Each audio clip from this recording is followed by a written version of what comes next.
कुमार विश्वास को किसी परिचय की जरूरत नहीं है। अच्छे कवि हैं, प्रबुद्ध हैं, वक्तृत्व भी उनका बहुत श्रेष्ठ है। अपने क्षेत्र के वो विद्वान हैं। बहुत सारे गुण हैं उनमें। जो विद्वान होता है वो प्रसिद्ध भी हो ऐसा कम होता है, लेकिन वो विद्वान भी हैं, कवि भी हैं। अपनी संस्कृति में पहले कवि शब्द विद्वान के लिए ही प्रयुक्त होता है। विशेष करके जो लोग वैद्य होते थे उनको कविराज बोलते। तो कुमार विश्वास में ये सारे गुण हैं। वैदुष्य के साथ साथ लोकप्रिय हैं, प्रसिद्ध हैं। आजकल वो श्री राम कथा कर रहे हैं। अब ये बात तो सही है कि जितने कवियों का कवित्व है वो जब तक राम उनकी कविता का विषय नहीं बनता है तब तक उनकी कविता पूरी नहीं होती। इसलिए कुमार विश्वास भी राम कथा कहने लग गए। बहुत अच्छी बात है, राम कथा करने लग गए। कीन्हे प्राकृत जन गुण गाना, सिर धुन गिरा लगत पछिताना। किसी प्राकृत जन का गुणगान करन अगर कोई करे तो सरस्वती भी सोचती है कि कहाँ किसकी जिह्वा पर आकर के बैठ गए। तो अगर भगवान राम भगवान कृष्ण के गुणों का वर्णन किया जाए, उनकी लीलाओं का वर्णन किया जाए तो सरस्वती भी धन्य हो जाए, कृतार्थ हो जाए। तो इसलिए कुमार विश्वास धन्यवाद के पात्र। लेकिन उन्होंने एक वीडियो में ऐसा बोला, वो मैंने सुना, बहुत पहले सुना, और ये वीडियो आपके YouTube पर है भी, कोई भी सुन सकता है इसको। और उनकी इस बात के बहाने से समस्त हिंदू जाति को, जो भी लोग हिंदू हैं, उनको ये बात समझनी चाहिए। तो मैं पहले उन्होंने जो कहा वो अक्षरशः सुनाता हूँ। मैंने बड़ी मेहनत से कई बार उनके वीडियो को स्टार्ट करके फिर ये बात लिखी है। पहले तो वो कहते हैं कि मैं मानस पढ़ने वाला सनातनी व्यक्ति हूँ। बहुत अच्छा। फिर आगे उन्होंने बातचीत में कहा कि ईश्वर न करे अगर कोई ऐसा क्षण आए, इस देश के संविधान और गीता में से चुनाव का मुझे मौका पड़ जाए कि आप चयन करो, गीता या संविधान, दो में से एक का चयन करो, तो वो बोलते हैं कि मैं बड़े भारी मन से रोते हुए गीता को एक तरफ रख के संविधान के ऊपर हाथ रख दूंगा। अब उन्होंने आगे कहा, अपने खालसा पंथ मानने वाले साथियों से और जो कुरान को मानते हैं उन साथियों से कहना चाहता हूँ कि वो भी मेरी तरह मुखर होकर के बोलना शुरू कर दे। ईश्वर न करे इस्लामिक देशों के संगठन 58 संगठनों के दबाव में किसी और चक्कर में मेरे सामने एक क्षण आया कि पवित्र कुरान शरीफ और संविधान में से चुनने का मौका आया, तो मैं 1 सेकंड का हिस्सा लगाऊंगा और मैं कह दूंगा कि कुरान घर के अंदर है और बाहर मैं संविधान मानता हूँ। तो कुमार विश्वास जी के सामने अगर चुनाव आए कि संविधान या गीता, दो में से एक का चुनाव करो, तो आप किसका चयन करेंगे? तो बोले हम तो संविधान का चयन करेंगे, गीता का चयन नहीं करेंगे। गीता को एक तरफ रख देंगे और वो अपने मुस्लिम साथियों से और खालसा पंथ के अनुयायियों से और सबसे यही अनुरोध करते हैं कि वो भी मेरी तरह अपने पवित्र ग्रंथ को एक तरफ रख दें, घर के अंदर कुरान रहे, बाहर संविधान रहे। ऐसे उनका अनुरोध। एक हिंदी में कहावत चलती है कि राण के पांव सुहागन लागी। कोई विधवा स्त्री थी, उसको प्रणाम करने के लिए एक स्त्री आई, वो सौभाग्यवती थी, उसको विवाह हुआ था। उसने उसको विधवा स्त्री को प्रणाम किया, अम्मा जी प्रणाम। तो उसने आशीर्वाद दिया, बेटी तू भी मेरे जैसी हो जा। अब वही काम कुमार विश्वास जी कर रहे हैं। खुद भी गलत हैं तो दूसरों को भी गलत बनाना चाहते हैं। जो खुद गलत होगा वो दूसरों को गलत ही बनाएगा ना। जो खुद सही होगा वो दूसरों को सही बनाएगा। विद्वान होगा वो दूसरों को विद्वान बनाएगा। मूर्ख होगा वो दूसरों को मूर्ख बनाएगा। इस मामले में मुस्लिम, ईसाई आदि बिल्कुल सही है और कुमार विश्वास बिल्कुल गलत है। बात यह है, वो कहते हैं कि एक तरफ संविधान रखा हो, दूसरी तरफ गीता रखी हो, दोनों में से मुझे चयन का यदि मौका आए तो मैं गीता का चयन नहीं करूंगा, मैं संविधान का चयन करूंगा। मुसलमानों के लिए तो उन्होंने ऐसा कह दिया कि कुरान घर के अंदर है और संविधान घर के बाहर है। ऐसा गीता के बारे में उन्होंने नहीं कहा कि गीता घर के अंदर है और संविधान घर के बाहर है। उन्होंने ऐसा कहा कि मेरे सामने दोनों में से चयन का मौका आएगा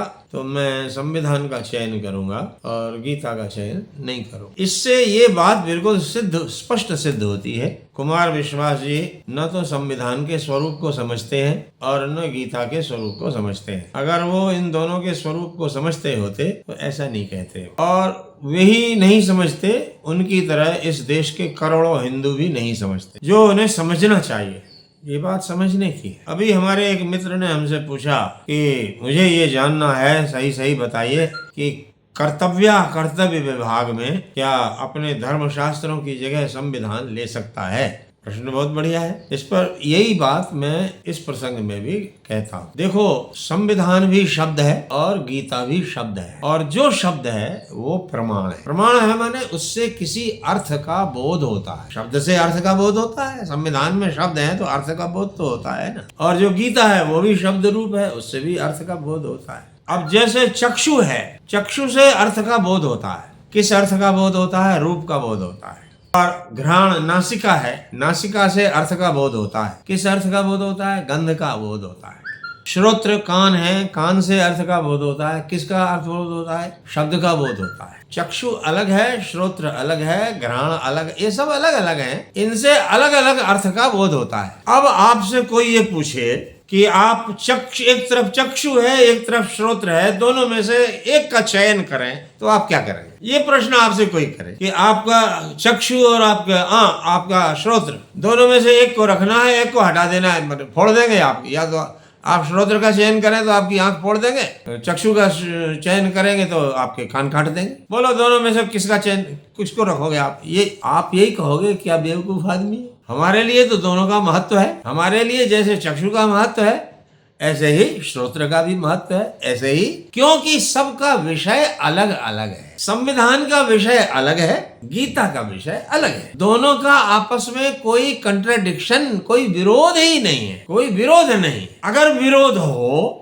तो ना आप ये प्रश्न रख सकते हो सामने कि भाई ये तो ऐसा कहता है, ये ऐसा कहता है, दोनों विरोध है, दोनों में से किसको मानोगे? अब ये प्रश्न उपस्थित होता है जब विरोध ही नहीं है। संविधान एक लौकिक व्यवस्था है, संविधान एक लौकिक व्यवस्था है, और गीता वो एक, ठीक है, गीता भी लौकिक ही व्यवस्था है, लेकिन वो एक अलग तरह की। जैसे आप अपने घर में एक व्यवस्था बनाते हैं कि भाई ये चीज यहाँ रहेगी, ये चीज यहाँ रहेगी, ये चीज यहाँ रहेगी, फलाना तुम ये काम करोगे, तुम ये।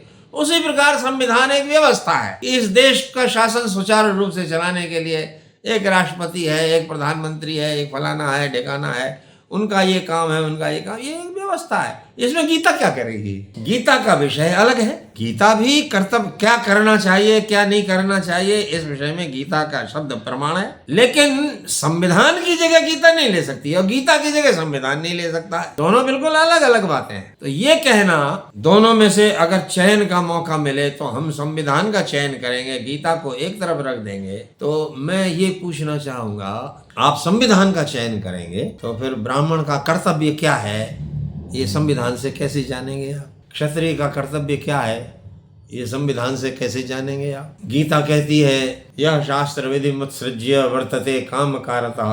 शास्त्र का विधान न समझ करके अपनी इच्छा से जो मनमानी आचरण करता है, न स सिद्धिम अवाप्नोति न सुखम न परांगतिम तस्मात् शास्त्रम प्रमाणम ते कार्य व्यवस्थितौ। क्या करना चाहिए क्या नहीं करना चाहिए, इसमें आपके लिए शास्त्र माने जो वेदादि शास्त्र हैं वही प्रमाण है। ये गीता बताती। वेदादि शास्त्र जो स्मृतियां हैं, मनवादी स्मृतियां हैं, और जो भी धर्म ग्रंथ हैं, शास्त्र हैं, वो सब प्रमाण है। उनसे जानना चाहिए कि हमें क्या करना चाहिए क्या नहीं।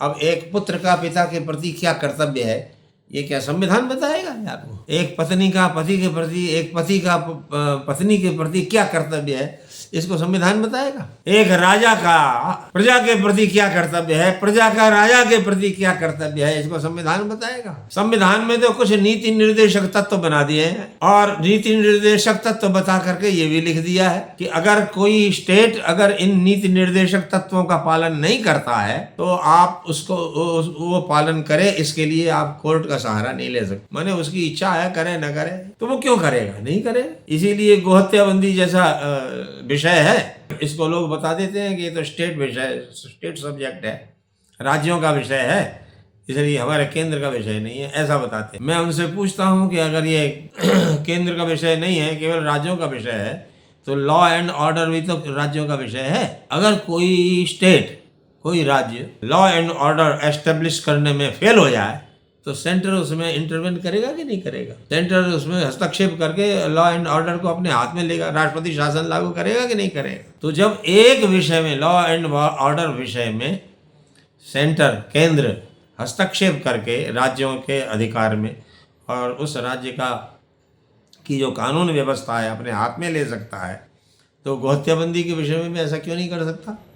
इसका क्या उत्तर है? वो कहते हैं कि ये जो विषय है ये स्टेट विषय है, ऐसा है। वो संविधान तो बताता है, उसका कर्तव्य भी बताता है, वो नहीं पालन करते हैं। ऐसे बहुत सारे संविधान कोई ऐसी सबका कर्तव्य बताने के लिए संविधान पुस्तक नहीं लिखी। आपके जीवन के प्रत्येक क्षण में आपका आचार कैसा होना चाहिए, ये रामायण पढ़ो उससे पता पड़ता है, महाभारत पढ़ो उससे पता पड़ता है, आपके धर्मशास्त्र पढ़ो उससे पता पड़ता है। हम सुबह उठें तो कैसे उठें, उसके बाद एक एक क्षण में जो भी कर्म करें कैसे करें, कैसे नहाएं, कैसे धोएं, कैसे कपड़ा धोएं, कैसे भोजन करें, कैसे मल विसर्जन करें, कैसे मूत्र विसर्जन, एक एक प्रक्रिया, इन सब का वर्णन शास्त्र बताता है कि ऐसे करो। शास्त्र इसी को कहते हैं, हमारे जीवन के प्रत्येक क्षण के जो हमारे आचार हैं और जो हमारे विचार हैं सब पर अनुशासन करता है, इसलिए उसका नाम शास्त्र है। तो ये काम संविधान तो नहीं कर सकता। संविधान ऐसा थोड़ी है, संविधान तो अभी लिखा है 70-80 साल पहले लोगों का जीवन कैसे अनुशासित होता था, जैसे अनुशासित होता था वैसा ही अनुशासन गीता सिखाती है। ये ऐसे अनुशासित रखो अपने आप को। अर्जुन जब युद्ध के मैदान में पहुंचता है तो अपने उसका जो राज्य था उस राज्य पर कौरवों ने अधिकार कर लिया। जो पांडव हैं वो यहाँ तक नीचे उतर आए कि हमको हमारा राज्य मत दो, भले ही सब राज्य अपने पास रखे रहो, हमको केवल 5 गांव दे दो, हम उसी में संतुष्ट हो जाएंगे। भगवान ने कहा अरे ये क्या करते हैं, बताओ, ये कोई बात है? जो तुम्हारी चीज है उसके लेने के लिए लड़ो। अर्जुन कहता है कि ये सब मेरे ही अपने लोग हैं, मैं इनको कैसे, स्वजनम निकथम हत्वा सुखिनस्याम माधव, जो अपने लोग हैं उनको मार करके हम कैसे सुखी हो सकते हैं? ये परिस्थिति जीवन में आती है, तब हमें क्या करना चाहिए, ये गीता सिखाती है। ये कोई संविधान थोड़ी सिखाए। संविधान का विषय अलग है, गीता का विषय अलग है। वेद का विषय, जो वेद का विषय है, ये गीता को उपनिषदों का सार कहा गया है। गीता आपके स्वरूप को बताती है। न जायते म्रियते वा कदाचिन नायं भूत्वा भविता वा न भूया अजो नित्यः शाश्वतो यम पुराणो न हन्यते हन्यमाने शरीरे। ये आपका स्वरूप है। हम इस स्वरूप को भूलते हैं तो ही गलत कामों में प्रवृत्त होते हैं। जो काम हमें नहीं करना चाहिए वो काम हम करते हैं, क्योंकि हमें हमारे स्वरूप का बोध ही नहीं। अब गीता हमें हमारे इस स्वरूप का बोध कराती है। ये काम संविधान करता है क्या? संविधान बताता है हमारा स्वरूप कैसा है? नहीं बताता है। तो इसलिए गीता का विषय अलग है और संविधान का विषय अलग है। गीता उस विषय को बताती है, वेद उस विषय को बताते हैं। मनु ने लिखा है, प्रत्यक्षेणानुमित्या वा यस्तुपायो न विद्यते एतम विदन्ति वेदेन तस्माद् वेदस्य वेदता। ये बात मैं समझता हूँ आजकल 99% हिंदुओं को समझ में नहीं आती। वेद एक उपाय बताते हैं। उपाय किस चीज का? अरे आपको कुछ प्राप्त करना है, उसकी प्राप्ति का उपाय बताते हैं। आपको क्या प्राप्त करना है? आपको जो दुख हो रहे हैं जीवन में उनको दूर करना है। जो सुख नहीं मिल रहा है सुख प्राप्त करना है। तो सुख प्राप्त करने और दुखों को दूर करने का जो उपाय है उसको वेद बताते हैं। कौन से उपाय को बताते हैं? बोले जो उपाय प्रत्यक्ष से नहीं जाना जा सकता, प्रत्यक्षेण अनुमित्य, अनुमान से नहीं जाना जा सकता। अब आपके शरीर में रोग हुआ, अब वो रोग पैरासीटामोल, बुखार हुआ, पैरासीटामोल खाने से बुखार दूर हो जाए, ये तो प्रत्यक्ष से जानते हैं लोग। पैरासीटामोल कुनेन खा लो उससे बुखार दूर हो जाए। अब वेद इसको थोड़ी बताएगा, ये वेद का विषय ये नहीं है कि पैरासीटामोल खा लो तो उससे दूर। जब आप दवाई खा खा करके थक जाओ और दुनिया भर के सारे प्रपंच कर लो कि हमारा इससे दुख दूर हो जाए, और सब जब कुछ भी काम नहीं आ रहा है, तब आप वेद भगवान की शरण में जाओ, गीता की शरण में जाओ। वो बताएंगे कि ये उपाय है, ऐसा उपाय करो तो इससे दुख दूर हो जाए। तो आप वो उपाय की। कहने का मतलब क्या है? हर एक प्रमाण का विषय अपना होता है। चक्षु का जो विषय है वो श्रोत्र का विषय नहीं है। आप आंख से देख सकते हो, कान से थोड़ी देख सकते। कान से सुन सकते हो, देख नहीं सकते। तो इस तरह से जो वेद आदि शास्त्र हैं, गीता है, उपनिषद हैं, इनसे जिस विषय का बोध होता है तो उस विषय का बोध संविधान से नहीं होता, और संविधान से जिस विषय का बोध होता है उस विषय का बोध ये गीता वगैरह से नहीं होता। इसलिए दोनों का विषय बिल्कुल अलग अलग है। ये कहना कि दोनों में से एक चयन करना हो तो हम किसका चयन करेंगे, ये तो ऐसा ही है कि तुम्हारी 2 आंखों आंखों में से कौन सी आंखें रखना चाहते हो आप? एक को हम फोड़ देंगे, एक को बनी रहने देंगे। बोलो आप क्या उत्तर देंगे इसका?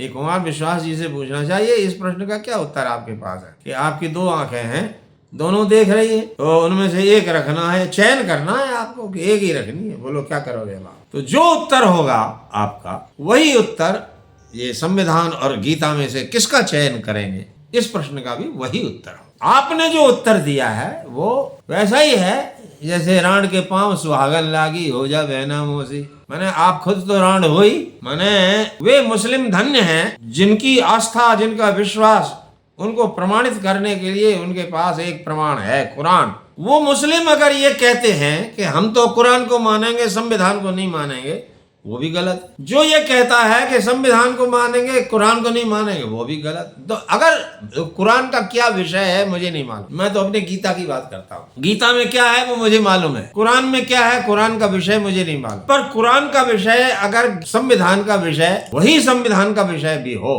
तो दोनों में चयन की बात उठ सकती है। और अगर ऐसा होता हो कि नहीं, जो कुरान का विषय है वो अलग है, गीत और संविधान का विषय अलग है, कोई मुस्लिम अगर ये कहे कि हमारी आस्था तो कुरान के प्रति है, हम संविधान को, ऐसा एक वो शोएब जमई नाम का एक है, उससे पूछा गया, एक किसी टीवी डिबेट में पूछा कि कुरान या संविधान पहले क्या, तो उसने कह दिया कुरान, साफ किया, बहुत बढ़िया कहा, मैं उसकी प्रशंसा करता हूँ। उसने स्पष्ट कहा कुरान, संविधान नहीं, क्योंकि संविधान अपौरुषेय प्रमाण नहीं है। देखो ये पौरुषेय अपौरुषेय ये हिंदुओं को समझना चाहिए। अब ये विषय ऐसा नहीं है कि यहाँ हम 10 मिनट में आपको समझा दें। प्रमाण में परिवर्तन नहीं होता है, संविधान में परिवर्तन होता है। आज कुछ है बदल दो, कल को कुछ कर दो, परसों को कुछ कर दो, तो उसमें परिवर्तन होता रहता है। इसलिए संविधान का विषय अलग है और गीता हुआ, कुरान हुआ, इन सब का विषय, गीता का विषय अलग है। इसलिए कुमार विश्वास जी, मेरी आपसे ये विनती है, प्रार्थना है, आप थोड़ा आप बड़े विद्वान हैं और विचारक हैं, लेकिन ये विषय आपने पढ़ा नहीं है। आप वेदों का जो अपौरुषेयत्व विषय है, वेद अपौरुषेय हैं, कैसे अपौरुषेय हैं, वेद यदि प्रमाण हैं तो उनका प्रमेय क्या है, इन सब बातों पर, ये सब दार्शनिक विषय है और दर्शन शास्त्र में इतनी गति आपकी नहीं है। मेरी आपसे ये प्रार्थना है कि आप इन विषयों का अध्ययन करें। तो अगर आप अध्ययन कर लेंगे तो आपका उत्तर ये नहीं होगा कि एक तरफ संविधान है, दूसरी तरफ गीता है, हम इसमें किसका चयन करें, बोले हम संविधान का चयन करेंगे। अरे आप अगर केवल संविधान का चयन करेंगे तो आपके जीवन में से जो भी कुछ शांति है, सुख है, वो सब का सब खत्म हो जाएगा। क्योंकि ये संविधान कोई ऐसा प्रमाण नहीं है जो उन सारे विषयों को बताता हो जिन विषयों को गीता बताती है, वेद बताते हैं, स्मृतियाँ बताती हैं। धर्म की आवाज चैनल को सब्सक्राइब अवश्य करें।